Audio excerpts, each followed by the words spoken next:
Alrighty, fighting some allergies today, so bear with me. Leviticus chapter 20, another one with some content that is a little difficult, so review if you've got little kids around. Verse 1, Then the Lord spoke to Moses, saying, You shall also say to the sons of Israel, Any man from the sons of Israel, or from the aliens sojourning in Israel, who gives any of his offspring to Moloch, that was the Ammonite pagan god, shall surely be put to death. The people of the land shall stone him with stones. And it's talking about human sacrifice to this false idol here. Sacrificing your kid, actually. Okay, verse 3. I will also set my face against that man, and will cut him off from among his people, because he has given some of his offspring to Moloch, so as to defile my sanctuary, and to profane my holy name. Verse 4.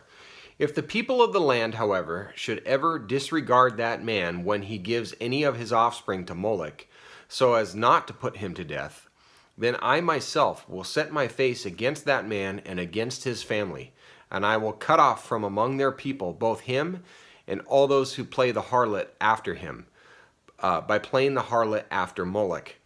Playing the harlot in context here is referring to spiritual idolatry.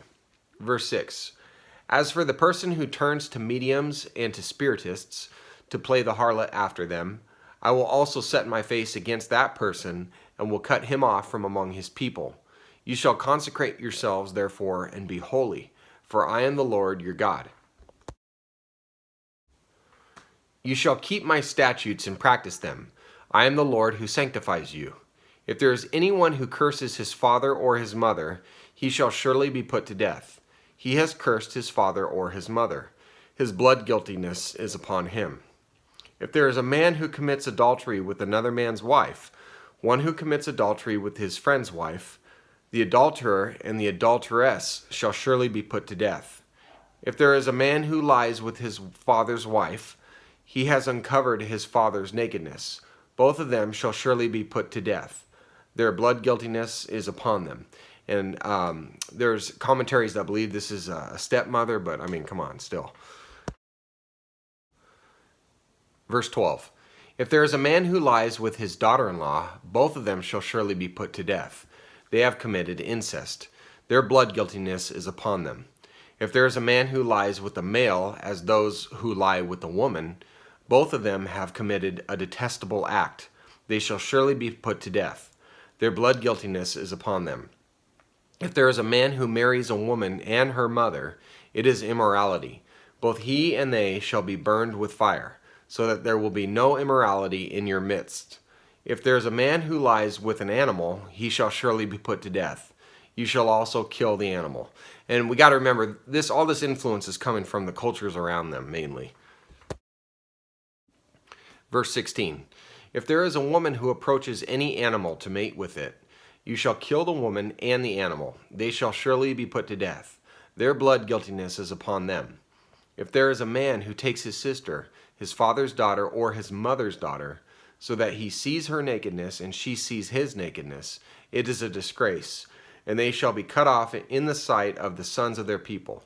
He has uncovered his sister's nakedness. He bears his guilt. If there is a man who lies with a menstruous woman and uncovers her nakedness, he has laid bare her flow, and she has exposed the flow of her blood.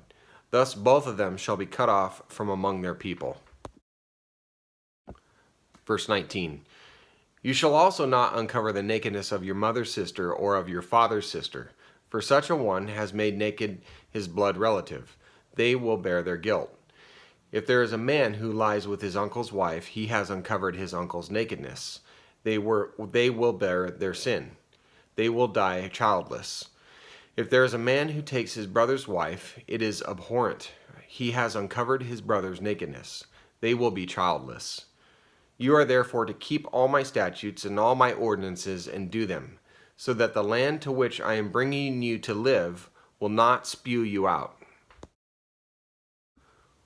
Moreover, you shall not follow the customs of the nation which I will drive out before you, for they did all these things, as I mentioned, and therefore I have abhorred them. Hence I have said to you, You are to possess their land, and I myself will give it to you to possess it, a land flowing with milk and honey. I am the Lord your God, who has separated you from the peoples. You are therefore to make a distinction between the clean animal and the unclean, and between the unclean bird and the clean. And you shall not make yourselves detestable by animal, or by bird, or by anything that creeps on the ground, which I have separated for you as unclean. Verse 26. Thus you are to be holy to me, for I the Lord am holy, and I have set you apart from the peoples to be mine. Now a man or a woman who is a medium or a spiritist shall surely be put to death. They shall be stoned with stones. Their blood guiltiness is upon them. And we've talked before how much God detests witchcraft and sorcery.